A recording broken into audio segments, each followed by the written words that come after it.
Hello दोस्तों, GS achiever online में आपका स्वागत है। और आज हम आपको एग्ज़ाम में पूछे जाने वाले इम्पोर्टेंट बंगाल की खाड़ी व अरब सागर में गिरने वाली प्रमुख नदियों के बारे में बताएंगे, जो हमेशा हर एग्ज़ाम में पूछा जाता है। और इसलिए आप लोग इस वीडियो को लास्ट तक देखें और जैसा भी अच्छा लगे वैसा हमें कमेंट करके ज़रूर बताएं। चलते हैं, शुरू करते हैं। तो हम 60 ट्रिक बताएंगे आपको बंगाल की खाड़ी में गिरने वाली नदियों में। सबसे पहले हम इसका 60 ट्रिक याद करते हैं। तो इसका 60 ट्रिक है, एमपी की गोद में रेखा खाक कब विलय हुआ। इसका ये 60 ट्रिक है जो बंगाल खाड़ी में गिरने वाली प्रमुख नदियां हैं। तो आइए हम पढ़ते हैं इसके शॉर्टकट के में। सबसे पहले हम आते हैं एम पे। एम का मतलब क्या होता है? एम का मतलब होता है महानदी। महानदी महानदी छत्तीसगढ़ में स्थित है। इसका उद्गम है सिहवा पहाड़ी से निकलती है। यह नदी छत्तीसगढ़ और उड़ीसा के बीच बहती है। और इसके आगे आते हैं पी से। पी से है पेन्नार नदी।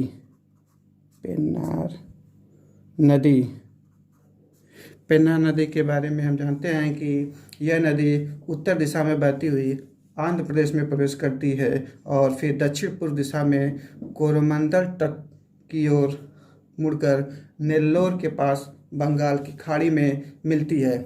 यह मौसमी नदी है। अब हम गो के नाम से आगे देखते हैं। गो का मतलब गोदावरी। गोदावरी और गोदावरी के बारे में हम पढ़ते हैं कि गोदावरी नदी कैसे निकलती है, कहाँ से निकलती है और कहाँ गिरती है। तो गोदावरी नदी, इसे दक्षिण की गंगा भी कहते हैं और यह महाराष्ट्र के नासिक से निकलती है। और इसके बारे में और थोड़ा सा पढ़ लेते हैं। ये महाराष्ट्र के नासिक से निकलती है, फिर ये महाराष्ट्र से होते हुए तेलंगाना से फिर आंध्र प्रदेश जाती है और आंध्र प्रदेश से होते हुए फिर बंगाल की खाड़ी में गिरती है। अब हम इसमें थोड़ा सा हम ग के नाम से, फिर उसके बाद गंगा के बारे में थोड़ा सा इसके बारे में पढ़ लेते हैं कि गंगा नदी ये भारत की सबसे बड़ी नदी है और यह उत्तर भारत में बहती है और बंगाल की खाड़ी में गिरती है। इस नदी का उद्गम स्थान उत्तराखंड के ये गोमुख ग्लेशियर से निकलती है। और गंगा नदी 5 राज्यों से होकर जाती है, जो है उत्तराखंड, उत्तर प्रदेश, बिहार, झारखंड, पश्चिम बंगाल है। और गंगा का अपवाह क्षेत्र 15 राज्यों तक है जहां पानी फैला हुआ है। और गंगा नदी भारत का 26% भाग घेरता है। और इसके बाद हम इसमें आगे पढ़ते हैं रेखा स्वर्ण रेखा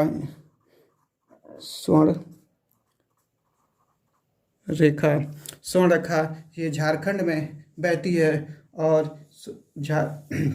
स्वर्ण रेखा सबसे पहले झारखंड से होते हुए फिर पश्चिम बंगाल में जाती है, फिर उड़ीसा में जाती है। उसके बाद यह भी बंगाल की खाड़ी में गिरती है। फिर का से आते हैं। का से आता है कावेरी नदी। कावेरी नदी। दोस्तों, ये हमारा वीडियो कैसा लगा? आप सब्सक्राइब करें और लाइक करें और शेयर करें और हमें कमेंट करके बताएं कि आपको हमारा जो पढ़ा रही है टॉपिक, ये आपको कैसा लग रहा है। तो कावेरी नदी के बारे में हम पढ़ते हैं आगे। इसका उद्गम पश्चिम घाट वाले क्षेत्र से होता है। यह नदी कर्नाटक व तमिलनाडु में बहती है। इस नदी का अपवाह क्षेत्र के बारे में थोड़ा सा हम पढ़ लेते हैं। यह कर्नाटक और तमिलनाडु और केरल 3 राज्यों से होते हुए गिर जाती है और बंगाल की खाड़ी में गिरती है। तो जो कावेरी नदी का जो पानी है वो 40% कर्नाटक यूज करता है, 56% तमिलनाडु यूज करता है और 4% केरल इस पानी का यूज करता है। यह नदी एकमात्र दक्षिण भारत की 12मासी नदी है। और हम आगे पढ़ते हैं क से कृष्णा नदी।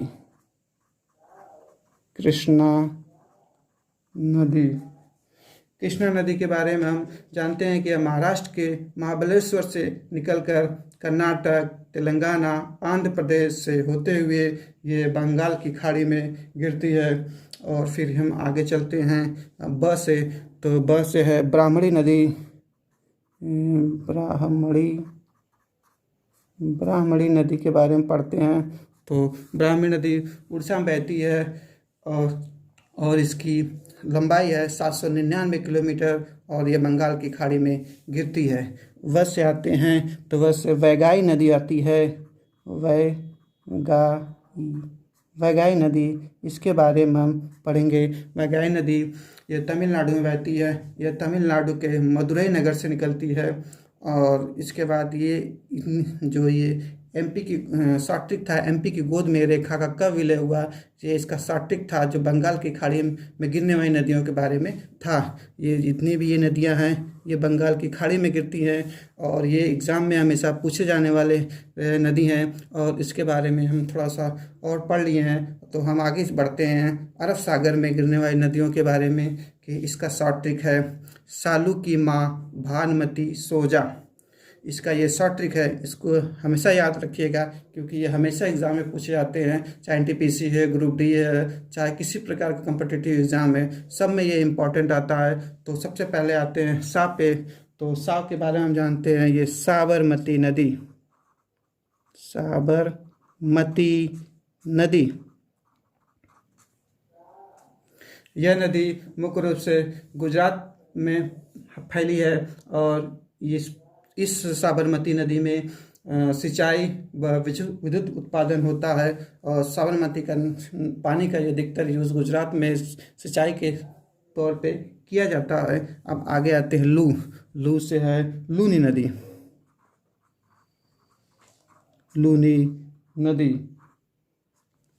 इसका उद्गम अरावली श्रेणी जो राजस्थान के अजमेर में पड़ता है वहाँ से होता है। और इस नदी को हम सागरमती कहते हैं। और गोविंदगढ़ जो राजस्थान में पड़ता नामक स्थान पर दो नदियां सागरमती और सारस्वती नदी की संयुक्त धारा बहती है। इस संयुक्त धारा का नाम लूनी नदी पड़ती है। और सारस्वती नदी का उद्गम जो है वो पुष्कर पहाड़ी से है। और इसके बाद हम जानते हैं कि लूनी एक मरुस्थली नदी है। जब लूनी नदी कच्छ के रण में पहुंचती है तो यह भूमि के अंदर गायब हो जाती है और मरुस्थल नदी में खारा का पानी पाया जाता है। अब इसके आगे हम आगे पढ़ते हैं माही नदी के बारे में। माँ से माही नदी। हम माही नदी के बारे में थोड़ा सा पढ़ लेते हैं। यह राजस्थान से निकलती है, फिर गुजरात होते हुए खंभात की खाड़ी द्वारा यह फिर अरब सागर में गिरती है।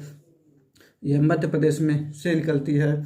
और हम आगे पढ़ते हैं तो आता है भा से होता है भारत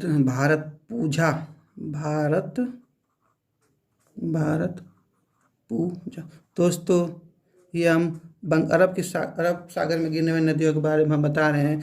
और वहाँ से भारत पूजा ये नदी केरल में निकलती है और यह इसको नील नदी के नाम से भी जाना जाता है। यह केरल से अरब सागर में तक ये 209 किलोमीटर का सफ़र तय करती है। और हम आते हैं फिर अगले पे न से नर्मदा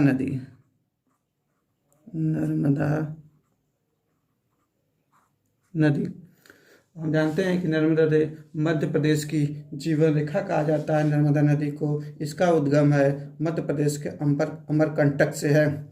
यह नदी अमरकंटक मध्य प्रदेश से निकलकर महाराष्ट्र, गुजरात, फिर खंभात की खाड़ी तक जाता है। यह नदी उल्टी बहती है अर्थात पश्चिम दिशा में बहने वाली नदी है। अब आगे आते हैं म से है मांडी नदी।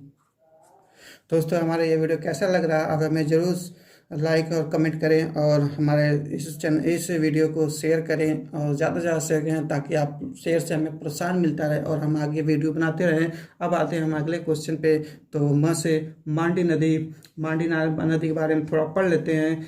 यह मुख्य रूप से दक्षिण भारत के कर्नाटक व गोंडा राज्य में बहती है और इसका उद्गम है कर्नाटक के भीमगढ़ नामक स्थान से होता है। और उसके आगे जाते हैं ती से ताप्ती नदी के बारे में हम विस्तार से पढ़ेंगे थोड़ा सा कि ये नदी कहाँ से निकलती है और कहाँ तक गिरती है। तो ताप्ती नदी मध्य प्रदेश बैतूल जिले के मुल्ताई के से निकलकर बंगाल अरब सागर में गिरती है। ये ताप्ती नदी इसका उद्गम ये अरब सागर में इसका उद्गम इसका उद्गम हमको बता दें मध्य प्रदेश के बैतूल जिले से है। और हम आगे पढ़ते हैं फिर से सोम नदी।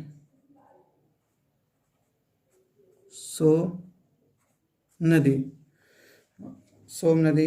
अब आगे इसके हम आते हैं कि सोम नदी के बाद हम पढ़ते हैं जो हम इम्पॉर्टेंट नदी रहेगा उसी के बारे में बताएंगे। आप ये तो हम आपको शॉर्ट ट्रिक बना थोड़ा हम इसके बारे में नॉलेज आपको इसलिए दे रहे हैं ताकि आपको थोड़ा जानकारी रहे। फिर जब हम नदियों के बारे में विस्तार से पढ़ेंगे तब हम उसमें आपको विस्तार से बताएंगे कौन नदी कैसी कहाँ से निकलती है और कहाँ गिरती है। तो आगे हम पढ़ते हैं जा से जाखम नदी। यह नदी राजस्थान के प्रतापगढ़ जिले के छोरी सादड़ी की पहाड़ियों के दक्षिण से निकलती है और ये अरब सागर में गिरती है। ये हमारी सबसे ये पूरे नदी अरब सागर में गिरने वाली नदी है। और इसके बारे में हम आपको थोड़ा बता दें। ये हम आपको शॉर्ट ट्रिक बता रहे हैं जिससे आप हमेशा याद रखें और हर एग्ज़ाम में ये ज़रूर पूछा जाता है कि कौन सी नदी कहाँ किस सागर में गिरती है। तो इसलिए दोस्तों ये एग्ज़ाम के पॉइंट दृष्टि से ये काफ़ी महत्वपूर्ण है।